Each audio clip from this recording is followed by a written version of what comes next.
Bienvenidos y bienvenidas a Voces que Resisten. Gracias por acompañarnos en este espacio de reflexión periodística. Aquí nos escuchan. Les invitamos a quedarse con nosotros y pensar en esta realidad más allá de los titulares.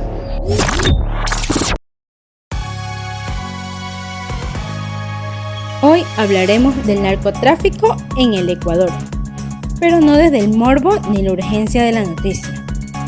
Mientras nos escuchan, pregúntense, ¿cómo afecta este problema a mi entorno, a mi barrio y a mi vida diaria? Este podcast está pensado para ustedes oyentes, que buscan comprender y no solo informarse de manera superficial. En Voces que Resisten, creemos que escuchar con atención es el primer paso para construir conciencia colectiva. Ecuador se ha convertido en un territorio estratégico dentro de las rutas de narcotráfico. Tal vez como oyentes se han preguntado por qué este tema aparece cada vez más en las noticias. La respuesta está en factores geográficos, económicos y sociales que se combinan. La expansión de organizaciones criminales y la disputa por el control territorial en zonas urbanas y portuarias no ocurre de manera aislada. Piensen por un momento cómo estas dinámicas afectan la seguridad y la convivencia de distintos espacios del país. Cuando hablamos de violencia, no nos referimos solo a enfrentamientos armados. Escuchen con atención, porque también hablamos de extorsión, presión constante y control social en comunidades enteras. Y aquí es importante que como oyentes comprendamos que estas realidades se desarrollan en muchos casos en contextos marcados por la desigualdad y la falta de oportunidades. Pues ahora los invitamos a nuestros fieles oyentes a reflexionar cómo consumimos noticias. ¿Cuántas veces hemos escuchado una noticia violenta y seguimos desplazándonos sin detenernos a pensar?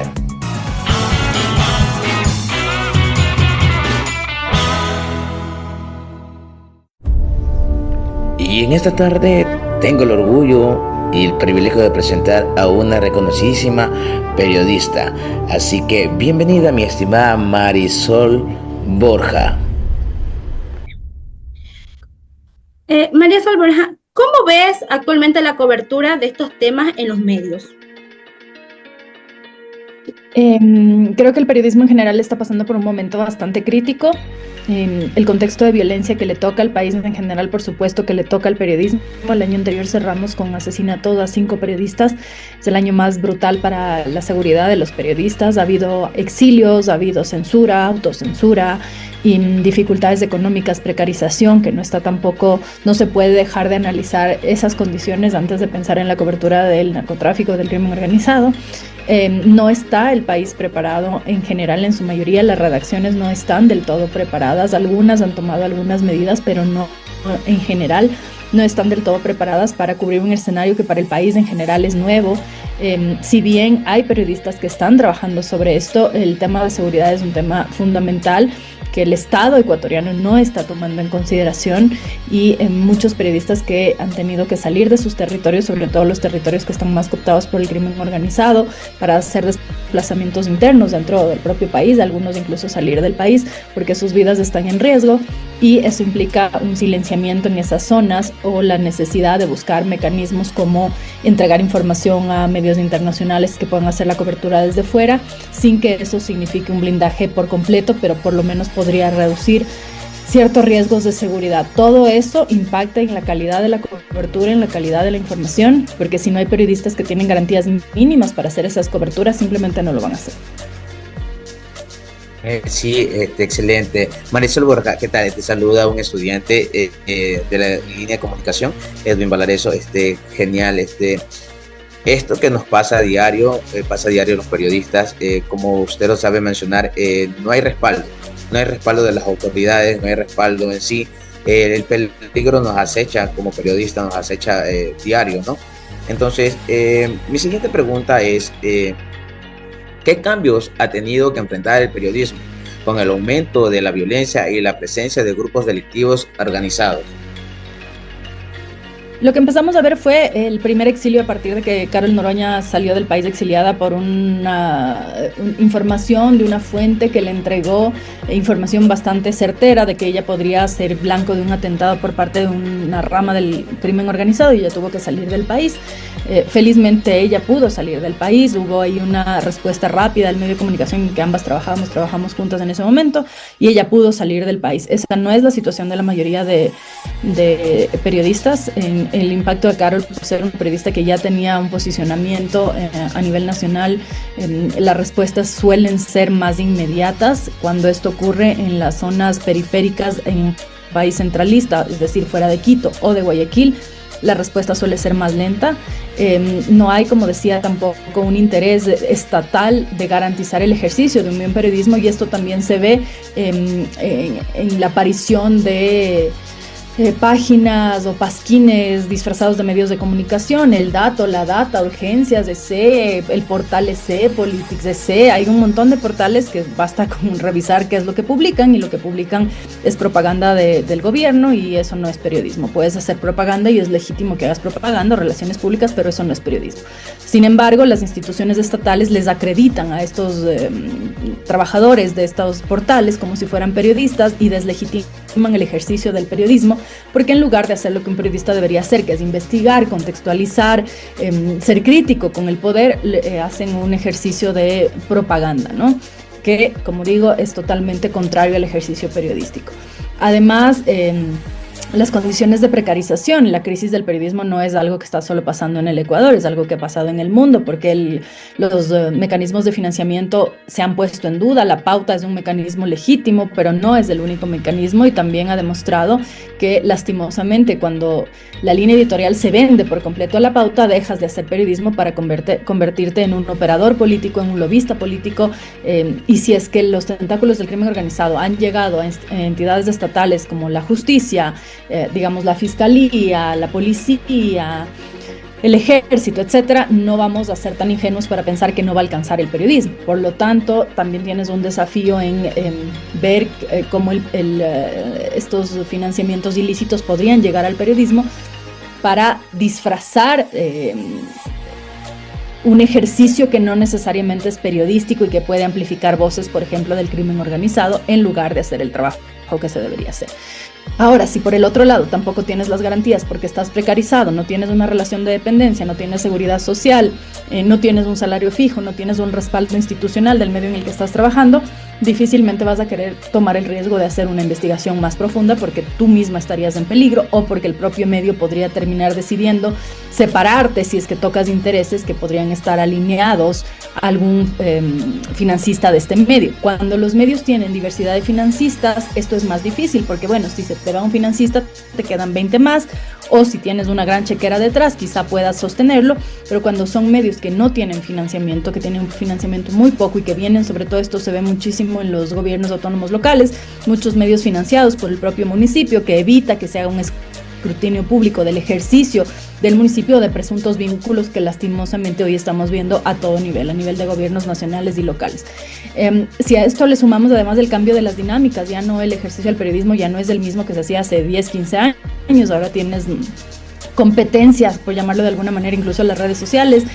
¿Se puede hacer periodismo en TikTok? Creo que se puede hacer periodismo en TikTok, pero sin abstraerte de los principios básicos. O sea, prender la cámara y decir cualquier cosa no es hacer periodismo. Prender la cámara y buscar un nuevo formato, siempre y cuando respetes la investigación, la contrastación, la verificación, el rigor, buscar las fuentes adecuadas, pero no creerte solo lo que dice una fuente, es decir, no amplificar la voz de una sola fuente, eso no es periodismo, sino diversificar las voces. Si haces eso y lo trasladas a formatos distintos, sí es periodismo, pero eso también requiere un financiamiento. Entonces, uno de los mayores desafíos en esta era es quizá buscar estas nuevas audiencias y poder adaptar el periodismo con sus principios que no van a cambiarlos.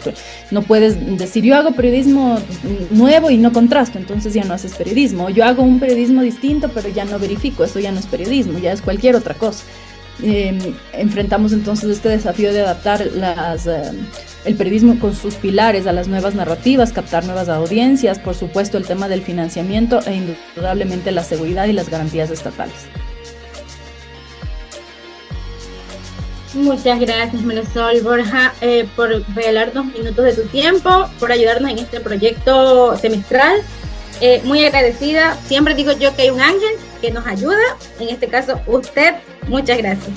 Con muchísimo gusto, Débora, la orden. Gracias.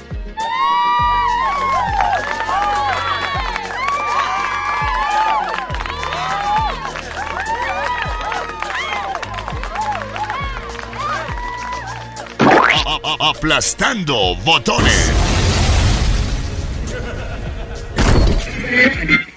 Inicio de la pauta publicitaria.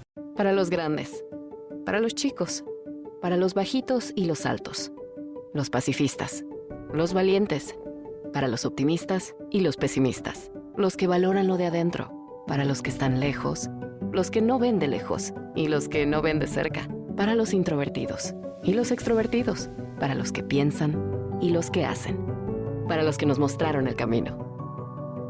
Coca-Cola. Para todos. ¡No! ¡Tu enemigo mortal está en la radio! Si el tu cilindro ya no queda más, tranquilo, ya llegó el gas. ¡Ah! Ya no pague más caro en los centros comerciales. Tienda Lux. Mejor compre aquí. Tiendas Lux. Y notará que es el mismo producto, pero con un precio más bajo. Somos la tiendita del pueblo. Aquí sí damos barato. Tienda y Abarrotes Lux, la tienda que tú necesitas. Fin de espacios comerciales.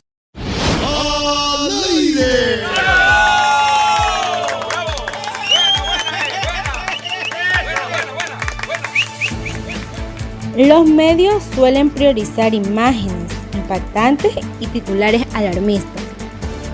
Como audiencia, es importante preguntarnos qué información nos falta y qué historias nos están contando. Cuando la violencia se presenta sin contexto, se corre el riesgo de normalizarla. Piénselo mientras escucha. ¿Qué emociones le generan estas noticias? ¿Tal vez miedo, indiferencia o resignación? Voces que resisten existe para generar diálogo, reflexión y conciencia social junto a ustedes. Y detrás de cada cifra hay personas reales, imágenes vividas con miedo constante. Cambiar rutinas y limitar espacios por razones de seguridad. El impacto en la salud mental es profundo. Si nos estás escuchando desde un barrio afectado, este tema probablemente no te resulte ajeno. Muchas familias viven bajo presión, especialmente aquellas con jóvenes. Detente un momento y reflexiona sobre las decisiones que enfrentan quienes crecen sin oportunidades. Pero también hay resistencia. Queremos que como oyentes piensen en esas personas que cuidan, enseñan y protegen a sus comunidades todos los días. Así es, mis queridos amigos, el periodismo no solo informa, también construye realidades. Ustedes oyentes forman parte de este proceso. Formatos como el podcast permiten escuchar con calma y profundidad. Si llegaron hasta aquí es porque creen en otra forma de informarse. Contar estas historias con contexto y respeto es una decisión ética. Escuchar también es un acto de responsabilidad. Voces que resisten existe para generar diálogo, reflexión y conciencia social junto a ustedes. Que este episodio los invita a mirar la realidad con mayor profundidad. Que no se queden solo con la noticia, sino con la persona detrás de ella. Nos reencontramos en un próximo episodio de Voces que Resisten, un espacio donde escuchar también es resistir. Ha llegado el minuto cero, queridos amigos, queridas amigas, pero yo no me voy a ir antes de decirles a cada uno de ustedes que Dios me lo bendiga, que la pasen bonito con su familia, donde quiera que nos escuchen, ahí estaremos para llevar la información a cada uno de nuestros fieles oyentes. Esto fue Voces que Resisten. Será para un próximo encuentro. Bye bye.